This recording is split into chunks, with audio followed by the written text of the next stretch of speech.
The security presence at the university. The police is responsible for security, as you know. We have a chief security officer, okay, and they have a police post.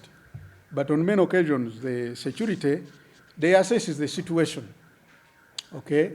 They assess the situation, they have their intelligence. It's not university management that does the intelligence. We are not competent, we are not trained in that. But because in every part of the country, the means of security are under the state, okay? So the police is in charge, and in many occasions, the current deployment, okay, was affected, like the military. People have said we have seen military police around. The military deployment came actually before even the strike, on the 1st of September 2019, okay?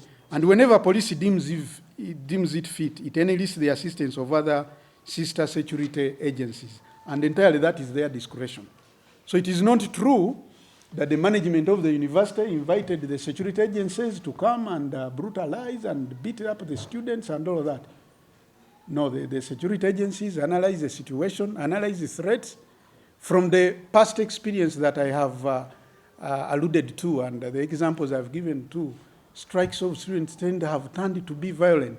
They are not the strikes of the 80s, the 90s that we tended to have, where you had a lot of strong assertive engagement, okay, where you had peace. But the moment the students come up, we have had occasions where students have ransacked, gone to the halls of residence, they have gone to lecture theaters and beaten up their colleagues who are attending lectures. Now, that cannot really be described as peaceful demonstration, okay, when they turn to the lecture halls, when they turn to destroying property.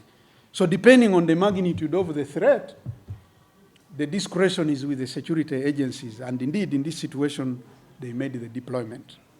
So, what is it that we have analyzed to have constituted brought this situation?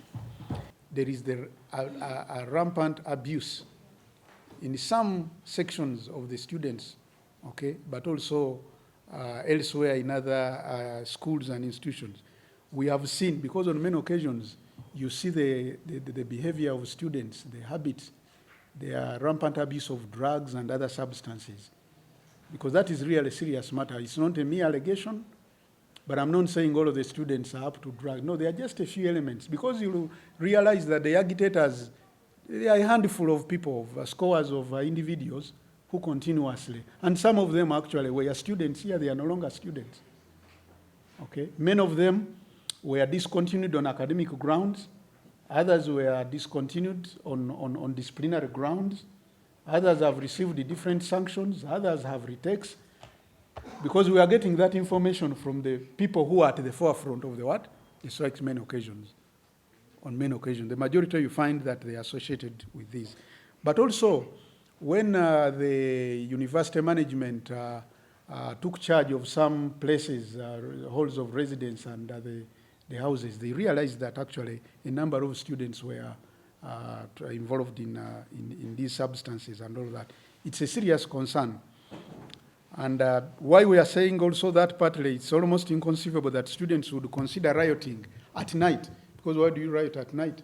And not only within the university. The students go to Katanga, they go to Chikoni, they go to Chivulu, Wandegea, ransacking properties and of kiosks, literally stealing and all of that. And you have seen on occasions that actually the security forces have pursued them, okay, in these areas. Of course, while there, they also joined with other members of the public who, for lack of a better word, I would say criminals, who join the students and then they start destabilizing the public.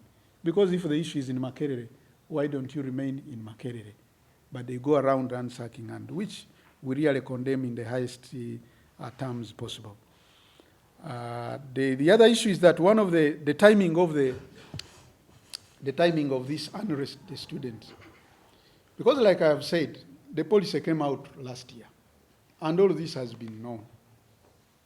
Okay, and now you would have said that, okay, if they have realized the difficulty now, what is the way forward? Probably there was holiday, there was that long term, the recess term. Okay, the period between May, June, July, until August when it began. There wasn't any issue that was raised. at the beginning of the semester, there was no complaints pertaining to that, to the fees, until subsequently, just before the strike. That's when the issue of fees started coming in. So that timing is also suspect. We are saying that it is important to note that university experiences, the university experiences these cyclic unrest and demonstrations mostly during the period of October, okay? In the sense that some students use it to depict themselves as strong defenders of students' interests, to identify themselves as champions of the students' cause in preparation of the next guild election. Because early next year, the campaigns are beginning for the guild. And normally we'll trace strikes around October, around November. But now that we pulled the semester closer, that exams are beginning in 3 weeks' time, mid-November exams will come, so that can explain the strike. Because you see, even the history, the advocates, the activists, the activism of these strikes and the leaders have tended to present themselves as very strong candidates for, which is not bad, for we encourage leadership. It's part of many of us were student leaders, okay? But we are assertive negotiators. We are never aggressors. You cannot fathom a situation where you find, we have had the experiences before where students, okay, get vehicles and then they burn them. They go to computers and then they destroy them. They power them with, they get the hose pipe of water and then splash all over the computers, destroying property. They have ransacked vehicles of the members of public and all of this kind of violence.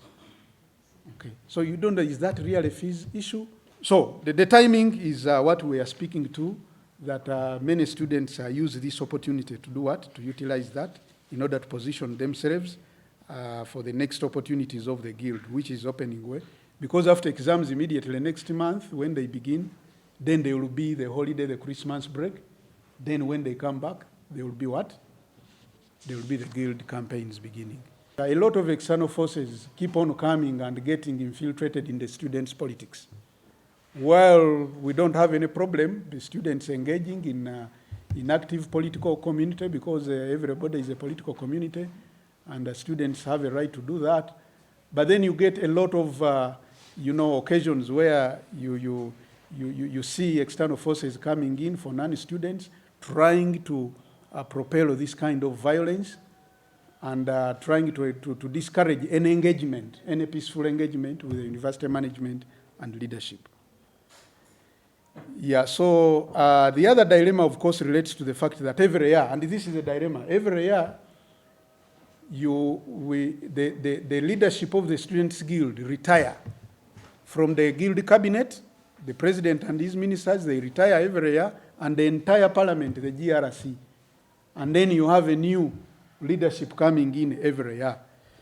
So we have observed that there is a tendency, okay, and a temptation to try by the new leadership, okay, the new leadership of the Students' Guild that comes into office, okay, they try to prove that the new leadership, the old leadership, were not doing anything. They always try to deny, okay, they try to resent any policies or decisions that were recommended, that were participated in by their predecessors. We have observed this, okay, because every new guild leadership wants to show that, there is, we are different from others, and they deny, even when there is documentary evidence that this was students' report, this was council, this was engagement, they feign ignorance that that was not part of us. The council and management should consider. So should management and council every year make new policies and guidelines to suit a particular guild leadership? Because that's the question we're asking. That's why management said, no. These are our students, definitely we try to engage them, to sensitize them. But many times with that external influence I have talked about, there is a tendency to feign ignorance of any decisions, and they start to allege that they were never consulted. And this is contrary to the fact that student leaders propose policy like this very policy and structure in question. We shall share with you a complete report, and you'll also see it.